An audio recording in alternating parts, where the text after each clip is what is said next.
Hey everybody, I'm Dane Sanders. I want to welcome you to Fast Track Coaching. We've been doing this forever, but today's conversation is one I've been looking forward to for about a year and a half. It's been a long time coming, and I'll get to that in just 1 second. But if you're new to the show, let me give you a quick update. The reason we do this thing is you guys are getting invited into a conversation where you can both listen in and participate. And the way that you'll get the most value is if you're watching it live, if you jump in the chat and join my guest Kimberly and I together, we will engage you there. Or if you're catching it on replay, you can reach out to either of us. But the point of this isn't to get entertained or to spectate. It's to participate. And for you to actually get 1 or 2 or 3 little nuggets out of this conversation that you can go do something with this week with your business. So we hope that'll happen today. And I suspect it will, given our guest. Now, if you don't know already, the better half of this screen that you're watching is my friend Kimberly of the Boudoir Divas. Hi, Kimberly. Hi. Thanks for being on the show today. Oh, yeah. Thanks so much for having me. And this is the first of 2, because I think we're going to get your partner in crime on the show down the line. I know she's in Africa or something ridiculous like that, which is awesome. But the reason I've been so eager to have you on the show is because of sidebar conversations that we've been having for, it feels like years. Yeah. And in those days, when we first started talking, you guys were this modest little San Diego upstart. And now I heard like you're like the biggest boudoir studio like in the country. Is that fair? I don't know if we can claim that. I'd say definitely in Southern California or all of California. Wow. Not sure about the country, but yeah. Wow. Well, we're still modest, though. You can understate it as much as you want, but you guys have certainly seen a remarkable amount of success, and we're going to talk specifically about that process. But before we get into all that, why don't you share a little bit about your story, in case folks don't know your narrative on how you got into what you're into. Okay, that's a big question to start. It is. Well, and feel free to be, speak in broad strokes here, but okay. I just want to make sure that people have a little bit of context for your journey up until now. Yeah, definitely. So let's see, starting from like college and... Yeah, sure. Okay. And by the way, Kimberly and I went to the same college. That's one of the reasons why I'm really excited about this. And it's a pretty conservative Christian college of all places, despite you and me. But you go ahead. You go ahead. Yeah, right. So after college, my study was actually in intercultural studies. So I thought that I was going to travel and live overseas and work with nonprofits. Mm-hmm. And instead, I found myself just kind of really having this passion and this dream of, gosh, I've always loved photography. Is there any way I could possibly make this into a lifelong career? Mm-hmm. And so I kind of gave myself about a year to pursue that and see what would happen, what would come of that. And during that time, I met Marissa Boucher, who is now my business partner. And obviously, I'm still here. So that 1 year turned into, we're going on 7 years now, and it's worked out. So, yeah. Well, and you have a particular genre of photography that you chose, which is boudoir. And, and this is, when I remember when you got into this, there's certainly plenty of boudoir photographers, but it was nothing like the popularity that it is today. And I would say, at least in this country, you two have been significant contributors to its popularity as a genre to shoot in. Talk a little bit about why you chose that genre in particular. Yeah. Well, to be honest, it was actually Marissa. So I joined her, and she had to convince me initially. She was like, this is my vision, this is my passion, and this is what I think this could become. And I didn't believe her at first. I was like, what? Boudoir? That's like 80s and glamour shots? Is that what you're talking about? So it really was my first boudoir shoot that I did for someone that I was convinced, because I saw this transformation in a woman who came in just completely, just with hang-ups about her self-image, her body, and then through the experience, she started to feel confident, and then with her viewing her images afterwards, and it was just amazing to see the confidence in her. So really, it got me hooked. I was sold from that moment forward, and so I joined on, and I was like, let's do this. Let's take this huge. Let's make it, more mainstream. Let's make it something that every woman wants to do, and let's get photographers excited about it too. Now, the vision that you're talking about that Marissa sold you on, tell me what that is, because honestly, because I've heard the vision, and so I'm kind of asking for folks who are listening. And it's one, honestly, that I've been so compelled by. I don't think I'll ever shoot boudoir. That's probably not my genre of choice for me, but I'm so compelled by it when I think of for women in particular. And what's amazing to me is ever since I heard you guys articulate it, I've heard about 10 million versions of the same vision exactly. It's like you've launched a mantra amongst boudoir photographers around the country. But share a little bit. Yeah, well, I guess that really our heart behind it is we want women to feel beautiful, and with our mission statement and just the way that we put it out there to our clients is that, you should have the opportunity to feel sexy and to feel beautiful, and to maybe spark a little romance with you and your husband and your relationship. And yeah, it's just really, we truly believe that all women are beautiful on the inside, but also as women, we do also like to, feel beautiful on the outside and have the opportunity to kind of express that in a new way. So that's really what our desire is behind the experience. I remember there was a story you told me a long time ago of guys coming in, and I've heard the jokes of like doudoir and that sort of thing. And I think I remember you telling me that there was some kind of, you guys have basically a policy or something, but is that still the case that it's kind of a women only thing? Yes. Yeah. Okay. That's just our personal, our belief, and just what we want to specialize in something. We want it to be all women staff, so that the women can feel comfortable with that. And we want it to be that we specialize in photographing women and making them feel beautiful. So that's where we stand, and we still stand there today. Yeah. Do you think that there's a should in that? Like, again, I don't feel threatened because I don't see myself ever shooting in that genre. Yeah. But in that, do you think that women are better at it? Ooh, no, I honestly don't. I think that we initially do have a bit of an advantage because we are women, and the major clientele out there would be women for this type of. And they feel safer. Feel safer, I think, initially. Yeah. But I have seen a couple really great male boudoir photographers out there, and I think that it's not in the images that they produce; it's really more in the marketing. So if a guy really wants to photograph this type of photography, I think that he needs to get inside the brain of a woman and really market to her. So the successful boudoir photographers that I've seen that are males have great marketing that is really geared towards women. Well, talk more about that. What does it take to speak to a woman who would be interested in a relevant way through marketing pieces? Because it'd be one thing to sit down over coffee and right. like kind of like Marissa did with you right. way back when. It's a totally different thing to kind of see a piece and be invited in. It's true. What is it that people are looking for, do you think? I think, well, of course, on the surface level, there's the colors and just the overall vibe that you're seeing visually. So having that be a little bit more girly, that's the technical term.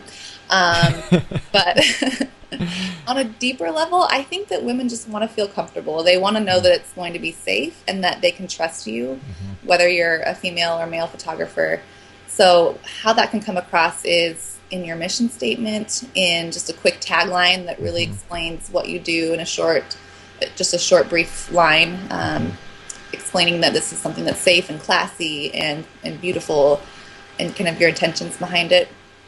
And then, just kind of about the whole experience, what to expect, because girls are going to have so many questions and just be completely nervous in thinking about doing something like this. These aren't professional models. These are stay-at-home moms. These are young brides. These are, 50-year-old women who just want to spark a little romance in their marriage. So it's kind of getting to that level and getting to, just expressing that they can feel comfortable and safe with you.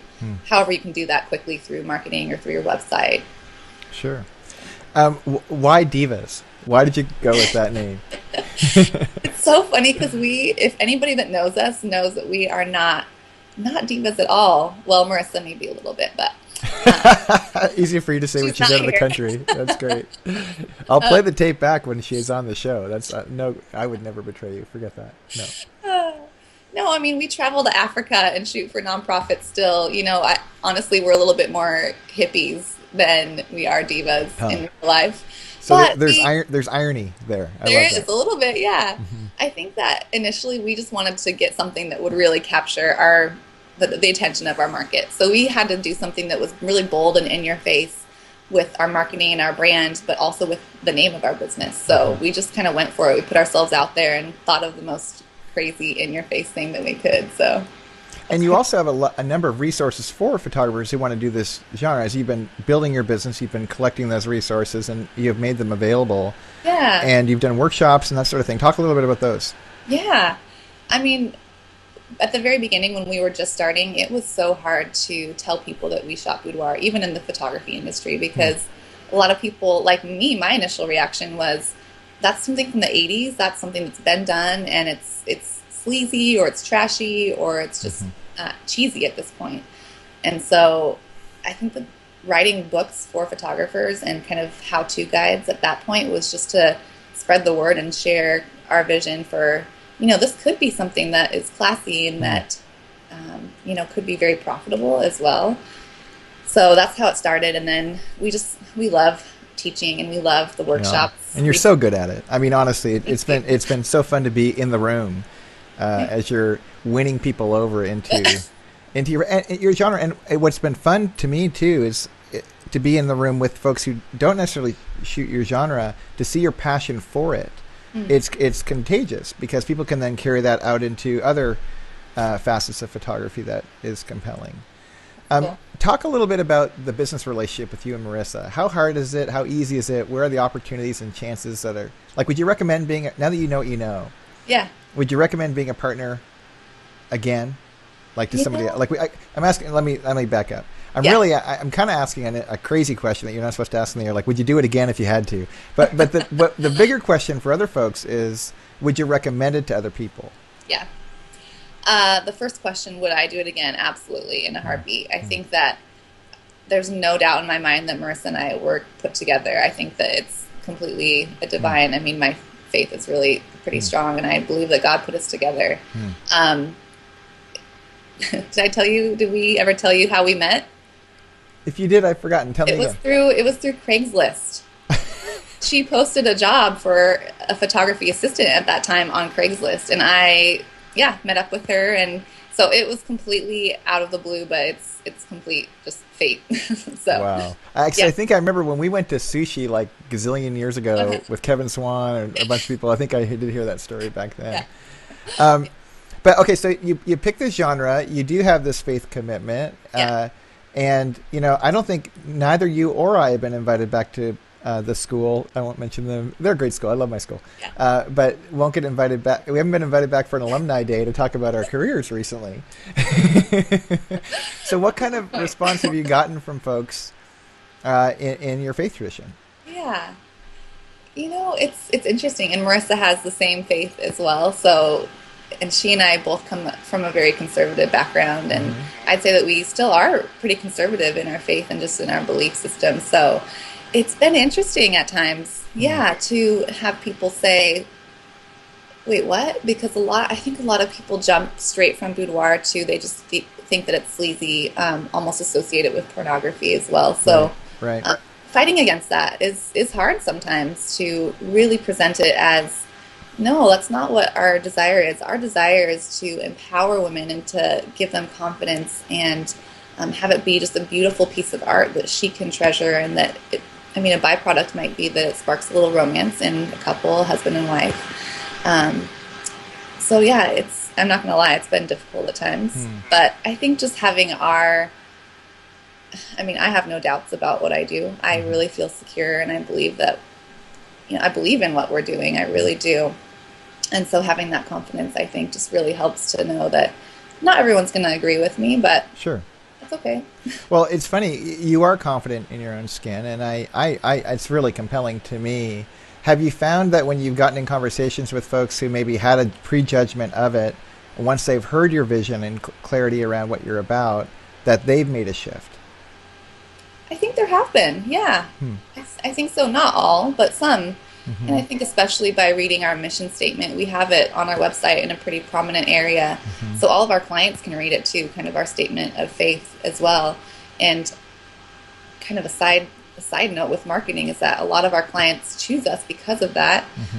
They'll come to us and say, I don't even necessarily believe with everything that you believe in, but I really admire and appreciate that you put yourselves out there and that you really have a passion for this. So, yeah. Well, it's interesting. There's, I have my own judgments of some ways that people, photographers in particular, have marketed themselves Christianly in a way that can feel exploitive sometimes, or manipulative in some ways. And I've never ever gotten that impression with you guys. My sense has always been consistently, you're just declaring who you are, and what is driving you. But I've never heard you declare like a prosperity gospel, or like a, we're winning because God's on our side, or any of that kind of thing. And that's compelling to me too, because again, it kind of reminds me of like B&H Photo and Adorama Photo. Adorama, by the way, sponsors the show. Adorama, go to adorama.com. I love that those places, they close down on Sabbath. And, they share a different faith tradition than I do. It's same roots, but I'm so compelled by they're taking a stand for what they believe in stands for something, and it has impact on what they're doing in their business. And I just see that in what you guys are doing. It's really compelling. Oh, great. So tell me a little bit about, given what you know now, because you've learned a lot in these last 7 years. Yes. And if you were to go at it again, like let's say you have everything you know in your back pocket, the only thing you don't have is you don't have photography skills, you don't have a network, you don't have a clever brand, you don't have a cool studio, you have nothing apart from you have the knowledge in your mind and a lot of energy to execute. What do you spend your time doing before you get started? I used to ask, what do you do in the first 90 days, which is what I'm going to ask in a minute. Yeah. But before you put your sign out front and say, this is what we do, how do you spend your prep time in advance of launching a business like yours? This answer is going to be based on what we didn't do. So just for learning from our own mistakes when we were starting out is knowing your cost of goods. It's really kind of a boring answer. I think a lot of photographers, especially artists, just skip back past that point and go straight to the more fun shooting and marketing, and don't even know what their cost of goods are. And we didn't know either. We didn't know what it would take, what the cost of goods was for a package that we put out. So we just were guessing on pricing, and we put prices up on our website and just hoped that it would be profitable. And that was one of the biggest mistakes. If I could encourage photographers before they launch to really know their cost of goods and to know their pricing is based on a real mathematical formula that they will be profitable, oh gosh, that would save so much heartache potential. Yeah. Well, it's funny. I'm absolutely in agreement with you. I think it's probably the most critical is to know who you're speaking to and what are you selling, and what is it costing you to sell it. And I've also heard the other side of the argument of like, okay, let's say I'm also learning the craft simultaneous to launch. And the old school folks would say, yeah, that's right. You need to learn the craft before you launch. But there's no new school kid that does that. Everyone's a photographer, and they jump out and figure it out mid-flight. And one of the justifications is, well, I'm charging a low price point because I want to get people in front of me so that then I can kind of grow and move forward. Talk a little bit about why that's not a good idea.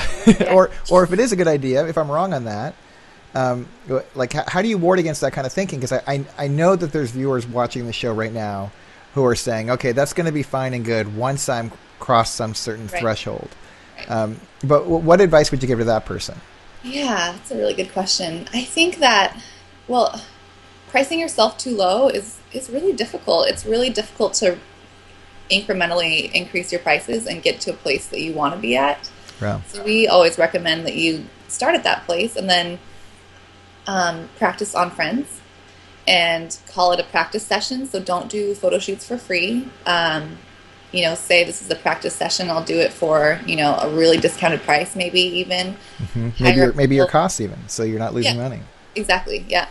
Hire a model off of Model Mayhem or something where you can do a little bit of a trade to learn your craft, to master your craft, and do a couple sessions. I mean, especially with boudoir, I feel like it's so easy to create the recipes with lighting and with posing that it would only take 2 or 3 practice sessions with a model or a friend to nail your recipes and to get in your mind what you need to do with the client. Yeah. So at that point, it's just believing like, okay, I can do this, and I am confident that what I'm providing is worth what I'm going to charge.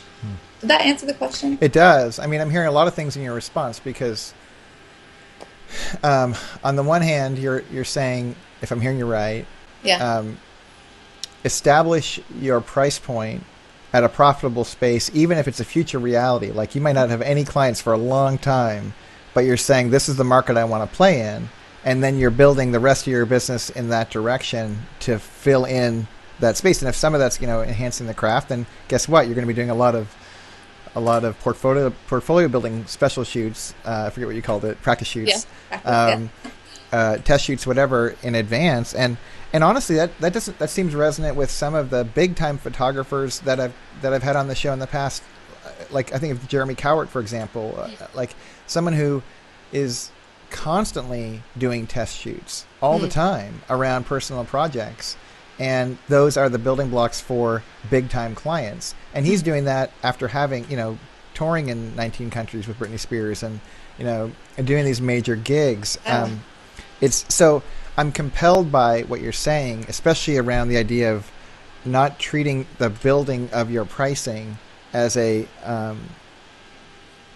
that stepladder approach, as opposed to get clear on where you're going first and build everything in that direction. Is that what you're saying? That's what I'm saying. Yeah. It's helpful. Yeah. I think I should go do that. Okay, just kidding. So, what does the future hold for Boudoir Divas? I mean, you guys have been doing this for a while. You're a standard now in your region and known internationally. You do these workshops all over the world. What does the future hold for your genre, do you think? Where's it going? Oh gosh, for boudoir in general? Yeah, for sure. I'm really curious. Where I want to go is the photo industry as a whole, but I'm curious what you're seeing. Like, because what's nice about you and I started, I think, within 3 or 4 years of each other, and I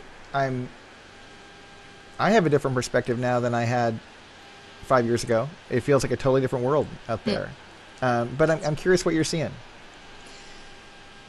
I mean, I think that with boudoir, it's just becoming so popular. Like, when we were starting, we said we're bringing boudoir back, and now I remember that. It's so silly because now it's like, duh, it's here. It's been here for years, and it's so popular. So I think with that in particular, more and more photographers are going to start shooting boudoir if they aren't already. I think it's a perfect way to cross-market with, if you're a wedding photographer, to also start offering the boudoir. As a product line? For your brides. Yeah. Even if you keep it small and only offer it to your brides, you don't have to go, this huge other direction. We chose to specialize only in boudoir and not do anything else, but there's so many other ways that you can do it.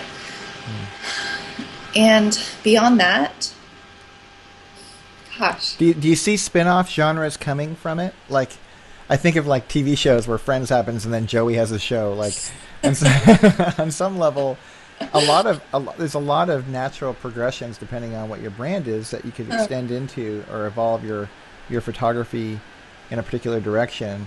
Do you guys feel like you are rooted and I mean, your name is Boudoir, my goodness. Yeah. But at the same time, are there options that you see that could open up that might be, I don't know, a little bit risky, but the next new thing? Anything come to mind? I don't know. I mean, besides like boudoir, if people want to we do maternity sometimes still. Oh, interesting. But it's a little more sexy, I guess you could say. So it's not fully boudoir, not fully a traditional maternity session, but somewhere in between. Other than that, I think we're pretty set on what we're doing. We love it, and I think that you could specialize even further with boudoir. So you could do just bridal boudoir, or only black and white fine art, or shooting just film, or I've seen outdoor boudoir. So there are different. Well, and that's actually exactly what I'm asking, because I that's the part where, when the whole industry becomes common. You know, it's like, if you're a wedding photographer, where's the cowboy wedding photographer? Right. Where's the, you know what I mean? Like, there's got to be a market for that. It's true. And how, or like Seth Godin talks about everyone being weird. Like, how weird can you go a little weirder, or in a more specialized way? Yeah. And get in front of it. And it seems like there could be a lot of value if people are feeling encroached upon by a number of boudoir photographers. In fact, it's funny. Like, it does seem like guys have an opportunity right now, if they wanted to get into boudoir, if they could do it sensitively and thoughtfully and have clear ideas about what they're doing and are grounded in the process. Given how many, it seems like so many women boudoir photographers, that might be an opportunity there. Would that be accurate, do you think? Oh yeah, I definitely think so. Yeah, absolutely. That they even have that perspective of from a male's perspective to know, you know, what is beautiful more from the perspective of a man. I think that could be a way to promote yourself even. Yeah. Okay, so I'm just going to ask a question that I'm thinking, and I'm wondering if I'm thinking it, then I bet you somebody at home might be thinking, and it's totally awkward, but I'm going to ask anyways. Yeah. So let's say I go to like a spa, and I get a massage or something, and it's all above board, everything's fine. But if I go in there, if I just did like, these are my biases. Okay, so let's say I'm going in for like deep tissue sports massage, where I'm going in not to feel good. I'm going in to get beat up, basically. Yes. Yeah. You know, I'll go in that context, and I'm like, I want someone really strong. And if it happens to be a woman, great. But I'm probably going in with a bias towards there's probably going to be some big burly guy who's going to mess with me. Yeah. And that's the guy I'm picking. Right. But then there'll be other times where I'll go and I'll be like, no, I'm here for the Swedish shiatsu thingy where I just feel kind of good and that's kind of great. I don't want a guy doing that on me. and in that, like, again, it's all above board. There's no mischief in that. Right. But I wonder, in boudoir photography, do you find that some clients are like, yeah, I want a woman for a particular reason, or I want a guy for a particular reason? Is there those kinds of biases in your field, or is there not? Again, I'm naive to all of it, so I'm just curious. Yeah, I think so. I think that's definitely possible. Since we are all female staff at our studio, the clients that we have come to us partly because of that reason. They would feel more comfortable with us. But yeah, I have heard male photographers who are really successful in this. A couple of them have told me that very thing, that a woman would come to him because she thinks, you know, this is for my husband and I want it to be sexy, and I think I want it to be kind of from the perspective of, I don't know what's sexy. Maybe you can help me out as a male photographer. Got it. Yeah. Yeah, I can see that. That makes sense to me. And because, I'm guessing because of your own niche, and by the way, I love your commitment to your brand.